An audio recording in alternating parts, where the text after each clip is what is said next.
They say there's no good news. No good There's no news. good No news. good news. What's up, everybody? It has been quite a while since I have had my sidekick, the anonymous K9, here to co-host with me, but today she is in the building. So how about we have a proper introduction?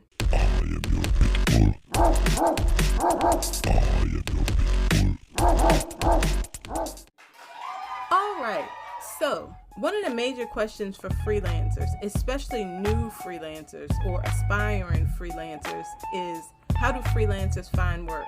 One way we find work is just like everybody else finds work, through job ads. And that's what we're here to talk about today, because a lot of the job ads out here aren't what they seem to be, and some are just a flat out waste of time. And since your time is your money, we are here to get you on point, to help you recognize red flags in freelance job ads.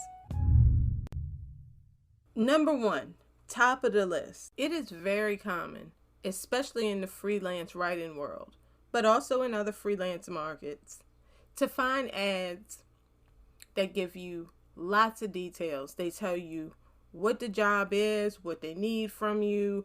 They talk about the company, and they tell you all about how great of exposure you'll get. They'll tell you about their audience and how many people will see your articles or pictures or whatever it is that you produce. And this is going to be a great opportunity for exposure. You'll see that word quite a bit when you're dealing with freelance job ads. But in all of that information, they don't tell you whether they pay or not. So you're left wondering, well, is this even a paying job? Don't even waste your time. And I know those two things don't seem to go together. Like, what do you mean it's a job ad, but is it a paying job? Somehow, in this twisted, distorted world that we live in, people connect creative work and the ability to have it for free. So you will find a lot of job ads that talk about exposure. And exposure is often a sign that the job isn't offering any financial compensation, like nothing. When a job ad is going all in talking about exposure, but then it doesn't talk about pay, don't even waste your time hoping that maybe it's a paying gig. The reality is that anyone who's writing an ad, no matter how dim-witted or green to freelancing they are, should know that anybody who's considering work is interested in pay. Now, there are a lot of legitimate ads that don't specify the specific rate of pay, but generally in one way or another, they will address that money is involved. They'll say pay is based on experience, or rates negotiable, or budget to be discussed, something to that effect. Some may even say submit your rates. But when an ad is just talking about the exposure you're going to get, clearly they understand that you as a freelancer want to know what the benefit is for you. So if they're not discussing payment, if they're not discussing money, chances are there is none. So if you do see those type of job ads and it's something you still want to pursue or something that you're interested in, before you put your effort into really trying to get the job, at the very least, reach out and ask if it's a paying job. Because while there may be exceptions, for the most part, when a job is talking about exposure, that means $0 in payment. Another thing that you'll commonly see in freelance job ads is a line that says something to the effect of, perfect for students, stay-at-home parents, and retirees. Now, for the most part, those are three very different stages of life. So what will make any particular job opening perfect for all three? What that actually means when you see a line like that is this job is perfect for people who don't need much, which is great, because we ain't offering much. Hold on now, don't growl at the messenger.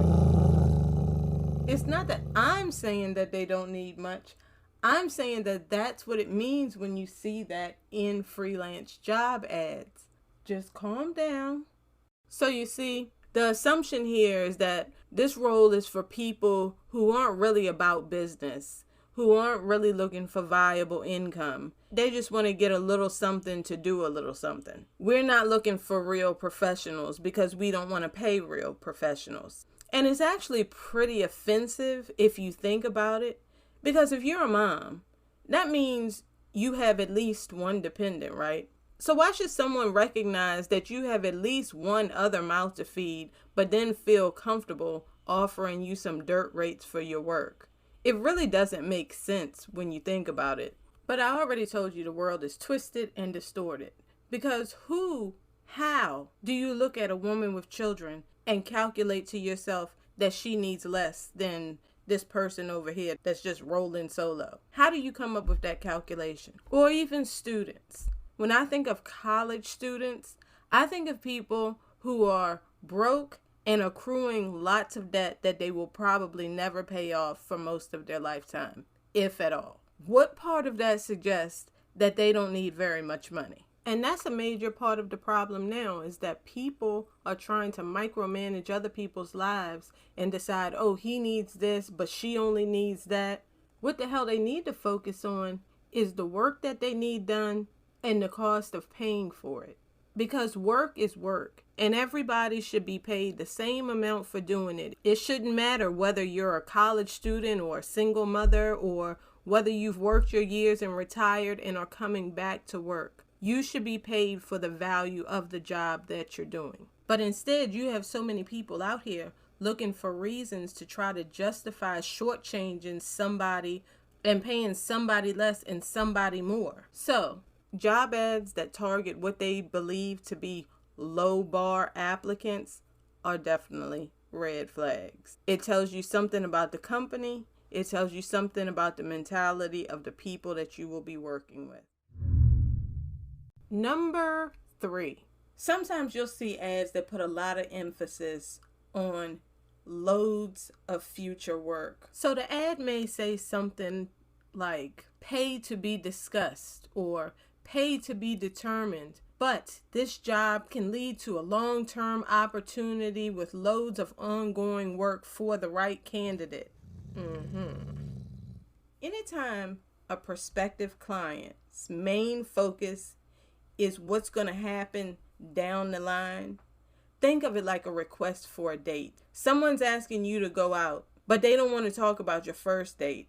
They want to focus on what it'll be like if you're good enough to marry. Does it make sense to talk about what the conditions are going to be in the future when we haven't talked about what the conditions are going to be right now? See, it's not that they mentioned that the opportunity could grow or there could be more work. It's the way that it will be written. Whereas it almost suggests like, yeah, there's going to be pay, but more important than the pay is the fact that you will have the opportunity to do a lot of work for us. And that's something that you'll find very commonly in the freelancing world, is when you're talking about money, clients are talking about the opportunity to do more work. You're working with a company and they don't want to pay you more, or they acknowledge that their rates aren't so sharp, but instead they'll offer you so much work that if you need more money, the work is there.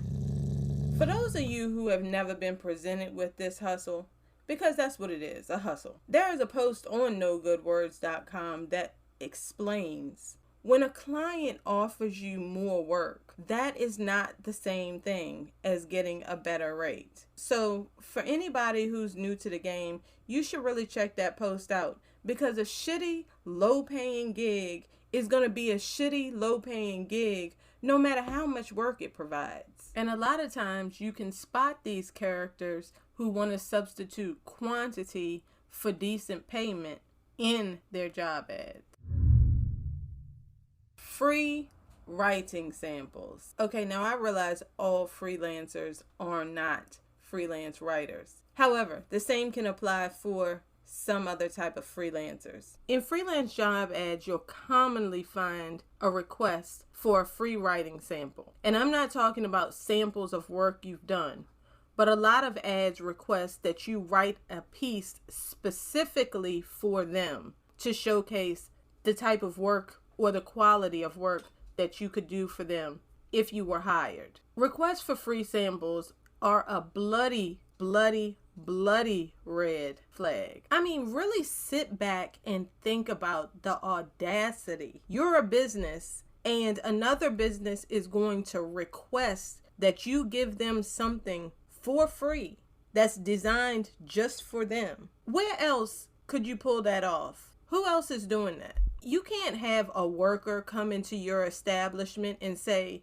before I hire you, I'm going to need you to work 2 or 3 hours for free to show me what you can do. You can't walk into a shop and say, I'm going to need something for free that's tailored just for me so that I can check out the quality. When you think of the audacity, when you think of what is actually going on, a free tailor-made product just to be considered, What the hell? it's absurd. But people out here in the marketplace, they do it because they can. And they can because freelancers allow it. Freelancers give away too much free stuff. That's just point blank, period. And we need to cut it out. As freelancers, you need to understand that you are offering a service. This is very important. And depending on how deep you are in the no good words universe, you may get tired of hearing it. But it's really, really, really important. The reason that so many freelancers are so quick to do things for cheap and for free is because for real, they don't believe in the value of what they're doing. They don't view it as, I've established a business and I'm going to offer this service to other businesses. Instead, they feel like, well, it's just little old me trying to get a chance, hoping someone will recognize me and maybe toss me the crusts off the table. Stop it, stop it, stop it, stop it, stop it, stop it, stop it, stop it. Confidence, people. Confidence. If you don't have any, then damn it, pretend you do. It's part of the job. And if you can't swing that part of the job, you may just need to cough up the funds to pay somebody to market your business. Because timid isn't your friend. If requests for free samples are some type of due diligence to ensure that you have the skills or you have the capability, where is your due diligence to ensure that there's actually an opportunity out there? Think about it. I could put an ad on Craigslist right now. I could put an ad on Indeed right now, as if I'm hiring a writer for nogoodwords.com. And I could ask for free samples about freelancing so that I can assess the skills and capabilities of people who are applying. I might not be hiring anybody, but at the end of the day, I just got 50, 75, 100 posts that I can now use over the next 3 months for my site. So now if you're one of those applicants, you've done a great deal for my business and you've done nothing for your own. I'm not going to say there's never a time and a place for free samples, but when a company sets out to solicit free samples, there's an issue. That's definitely a red flag. For example, you'll see sometimes an ad that requests that you write a blog post. The first one is a sample. And if they like your work and decide to use it, then you'll be paid for future articles. Well, the question that you need to ask yourself is, if they like your work and they're going to use it, why wouldn't they then pay you for it? There is no justification. There is no reasoning for someone to say, I like your work, but I'm not going to pay you. Furthermore, as I've said multiple times, established freelancers have no reason to even consider free samples. Similar to free samples, you also want to be very careful about undercover attempts at info gathering. And what I mean by that is there are job ads out there that you will see, for example, for writers. The job ad may ask you 10 potential topics that you would write on if you were hired for the job. Or I've seen ads soliciting photographers that'll say something like, provide a list of 10 unique locations in New York City to shoot. Okay, so it's one thing when you're working with a client and you have sessions where you toss around ideas or bounce ideas off your client. But it's another thing when you're applying, there is no relationship between you and the person who has wrote this ad and is making this request. And they want you to provide a bunch of information because you never know whether this is a sincere attempt to assess whether you're capable or whether this is just an info gathering mission. Just like with the free samples, it's very easy to put an ad out and have people flood you with ideas that you can't come up with yourself, that you then take and use without hiring anybody. And not only is that a potential waste of your time if you've invested time to research the list that you provide in response to these ads, but it's also a potential loss in that those are ideas that you could use either for yourself, for your existing clients, or for your future clients, and now someone else is potentially using them. So be very careful about providing extensive lists of information when there's no relationship between you and the person who's asking for it.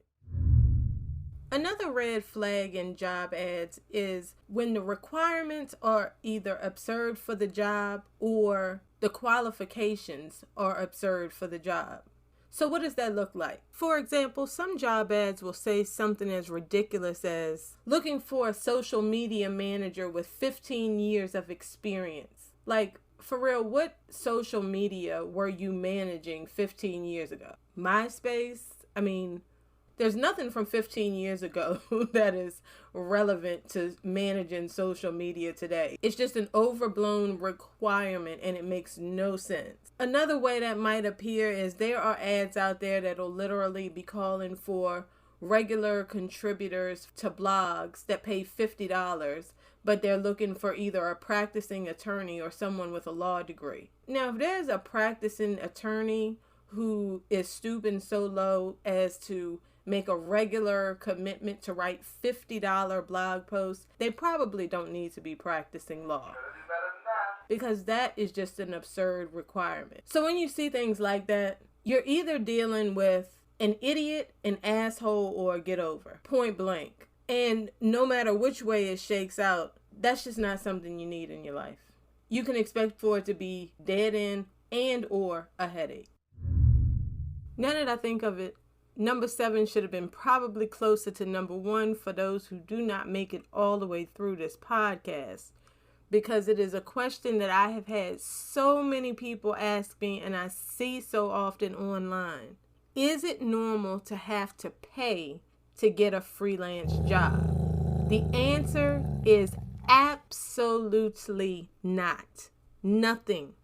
You should never have to pay anyone to work for them. Now, there are services that train or certify you to do something, for example, maybe like medical transcription or something to that degree. And you may need to pay for those services, for that training, for that certification.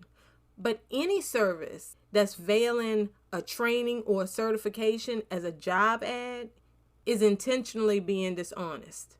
And if a company is offering you some type of training for a fee, and then they plan to hire you, then that situation is still a no-no. You don't pay people for them to turn around and get you to do work, paying you back with your own money.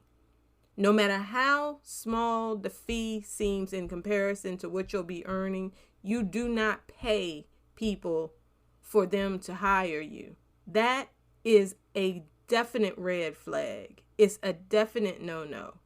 That is not how the system works. Don't consider it. Don't think about it. Don't go for it. And if there are prospective clients out there or companies out there who tell you that there's some type of fee for onboarding, meaning you have to pay some type of fee for them to get you into their system or for them to do the administrative work to get you signed up to start working, that's an outright no-no. Don't go for it. That would be like a photographer or a videographer being hired for an event, but they have to pay to get in the event. Never, ever, ever pay someone for you to have the opportunity or the alleged opportunity to work for them. Ever. Period. The new company babble. You'll find a lot of ads that go on in excess, like trying to pump excitement into people. oh, they're so excited to be getting their company off the ground, and how you should be excited to be a part of what they're building, and how you can get in from the ground floor up, and how you can be part of a team, and they're building a team, and as the team is built out, your opportunities will expand, and blah, blah, blah, blah, blah, blah, blah. They go on and on, hyping up how good of opportunities will come in the future as the company grows. Be very cautious of these people, because all of that hype and all of that talk amounts to nothing. Two things are important: what a company or a client needs to have done, and how much you're going to get paid to do those things. So all of that additional, we're new and we're building and you can be part of a team and you can do all of that, that's not why you're there. That's not what you're looking for. You're not looking to be a part of anyone's thing. You're looking to provide a service for their thing and continue about your business doing your own thing. You don't need people softening the ground to screw you over, or softening the ground to tell you that they don't actually have the funds to pay you, or they don't have the funds to pay you a decent wage, but instead they're trying to compensate what they don't have with a bunch of hoopla about excitement and growth and what a wonderful thing that they have going on. An ad that I saw recently literally said, as we grow, pay will be more stable. Now, I'm not quite sure what they were thinking in writing that, but who do they think is going to get excited about the launch of some unknown, obscure little company that is basically telling you your money's not going to be right? Their payments are not stable. Like, no, go get your shit together before you start hiring professionals. That's what you need to do. Professionals don't eat off of excitement and your thrill with yourself about launching a new venture. So when a company is going on about excitement over their newness, or even when they are using their newness to frame the fact that they either have little or no pay, be very aware of those instances. Those are a waste of your time. Now, the final point is not always a red flag, but it is something that you need to be aware of, because it can go both ways, but you need to be aware just so it's on your radar. When companies don't list who they are. Now, this is one that I kind of flip-flop with. As you may know, No Good Words has a job list with writing and editing jobs. You will find a lot of times job ads that'll say something like, a law firm needs a legal blogger, or our San Francisco media company is hiring a freelance editor, etc. And sometimes there are valid reasons why people are doing that. Some will even state in their ads that they have had issues with too many phone calls from previous ads. And me and the anonymous canine, we have had a lot of internal discussions, right, about whether or not to include those job ads where the company doesn't identify itself. Mostly at this point, those jobs aren't added. But from personal experience, I know that a lot of those jobs are valid and good opportunities. So every now and then, based on the ad, I may feel confident that it's not only a legit opportunity, but one that's really worth sharing. And maybe more will be added in the future. But here's the thing that I'll tell you about that. When a company doesn't identify itself, and this may actually be a good point overall, even for companies that do identify themselves. At this point, you don't need to share details like your address on your resume. We're far enough along in the game now where you can either direct people to a website, you can direct them to a social media page like LinkedIn where they can find you, or something of that degree. You don't necessarily need to list your address, home phone number, and those type of details that were on traditional resumes. It's probably a good practice to eliminate those things regardless, but definitely in the cases where you're reaching out to companies that haven't identified themselves and you don't know who they are, I would definitely be very hesitant about sending out identifying details. If you do want to include your phone number in your pitches, application packets, on your resume, whatever, do something like sign up for a Google number, or, have another line through some type of service that's for business, that's not your main line. That's what I would suggest. So, as I said, that's not a red flag where it's always a bad thing that a company hasn't identified itself, but it's definitely something that you want to be thinking about.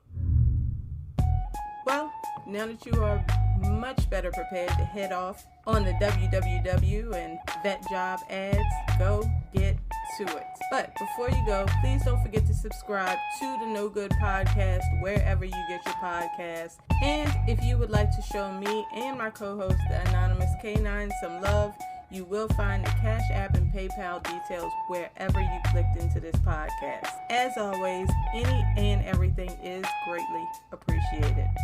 Until next time, folks. Peace.